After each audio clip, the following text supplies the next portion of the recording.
அவர்களுக்கு தேவை கருத்தல்ல, கவர்ச்சி.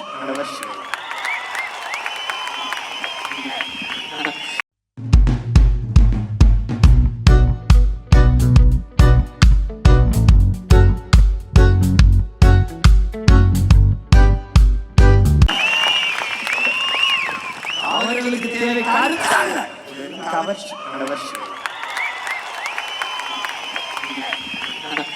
நமக்கு ஏன் விடுதலை தேவைப்படுகிறது? எதற்கு நமக்கு அதிகாரம் தேவைப்படுகிறது? எதற்காக நமது முன்னவர்கள் போராடினார்கள்? நமது மாவீரர்கள் எதற்கு இத்தனாயிரம் பேர் உயிரை கொடுத்தார்கள்? உரிமை பெற்ற நம் இனம் பெருமையோடு வாழ வேண்டும் என்பதற்காகத்தான். அவர்கள் உயிர் இல்லை நம்மோடு, ஆனால் கனவு இருக்கிறது நம் கையோடு. அந்த கனவை நிறைவேற்ற வேண்டும் என்ற துடிப்பும் தவிப்பும் வீரியும் நம் ஒவ்வொருவருக்குள்ளும் இருக்க வேண்டும். ஒவ்வொரு முறை நாம் ஏற்றுகிற அந்த ஈகை சுடர் என்பது நெஞ்சுக்குள் இணையாமல் எரிந்து கொண்டே இருக்க வேண்டும். அந்த நெருப்பை அடுத்த தலைமுறைக்கு அடையப்படாமல் பாதுகாத்து கடத்த வேண்டும்.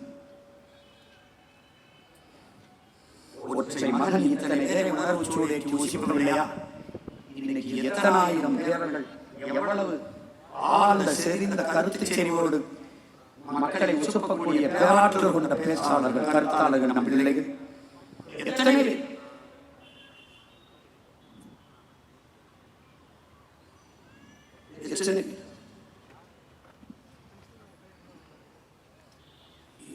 போர் முடிவுகள் சற்று முன்பு தலைவர் சொன்ன வார்த்தை பற்ற வைத்து விட்டோம், அது எரியும் என்கிறார். அவர் பற்ற வைத்து விட்டார், எரிகிறது.